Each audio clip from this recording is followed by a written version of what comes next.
হুগলি শাওরাফুলির চারাবাগান এলাকায় ইডি হানা। আজ সকাল 9:30 নাগাদ 3টে গাড়ি করে কেন্দ্রীয় বাহিনীর সঙ্গে নিয়ে আসে ইডি আধিকারিকের দল। স্থানীয় বাসিন্দারা জানান, পল্টু বড়ালের বাড়িতে ইডি তল্লাশি চলছে। পল্টুরা 3 ভাই সকালে বেরিয়ে যেত, রাতে ফিরত। বড়াল বাড়ির একজন খড়গপুরে চিটফাট সংস্থা চালাতো বলে জানেন তারা। ইডি কী কারণে হানা দিয়েছে তা অবশ্য এলাকাবাসীর জানা নেই।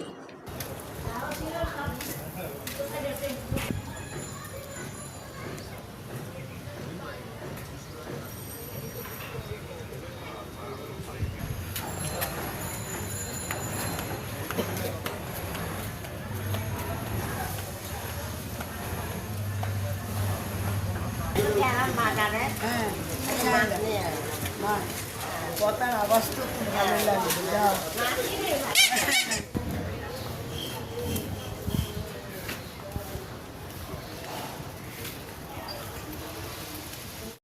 দেখুন, বিষয় হচ্ছে এখানে বর্তমানে আমরা যেখানে দাঁড়িয়ে আছি এটা চলমান সমিতি এলাকা।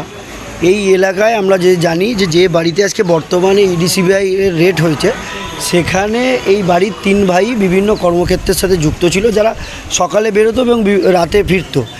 এবং আমরা যেটা এলাকা সূত্রে যেটা যতটুকু জানি যে পল্টুদা বলে যিনি ছোট আছেন তার দাদা, উনি বাবুদা বলে উনি খড়গপুরে একটি চিট ফান্ড চালাতেন, এটা আমরা জানি। এবং বিভিন্ন চিট ফান্ডের সাথে ফাইন্যান্স করেছে, এইটুকু খবর আমরা জানি। তারপরে আর বলতে পারবো না। কিন্তু এখন বিষয় হয়ে গেছে, আপনারা সবাই জানেন যে 15 বছরের তৃণমূল আমলে কে কার কোথায় কীভাবে যুক্ত, কোন দুর্নীতির সাথে কারা কীভাবে যুক্ত ছিল সাধু সেজে, সেটা তো এখন ইডি সিবিআই আগামী দিনে তদন্ত করে বলবে এরা কোন ইসের সাথে দুর্নীতির সাথে যুক্ত। এলাকায় কি দেখা যেত না, এলাকায় এদের সকাল থেকে সেরকমভাবে দেখা না। সকালবেলা এরা কাজে বেরোতো এবং রাত্রিবেলা এরা বাড়ি ঢুকতো।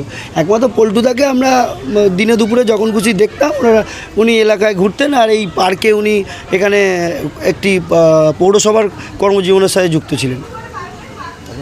আমার নাম অভিজিৎ কর্মকার, 20 নম্বর ওয়ার্ডের শক্তিকেন্দ্র লিডার।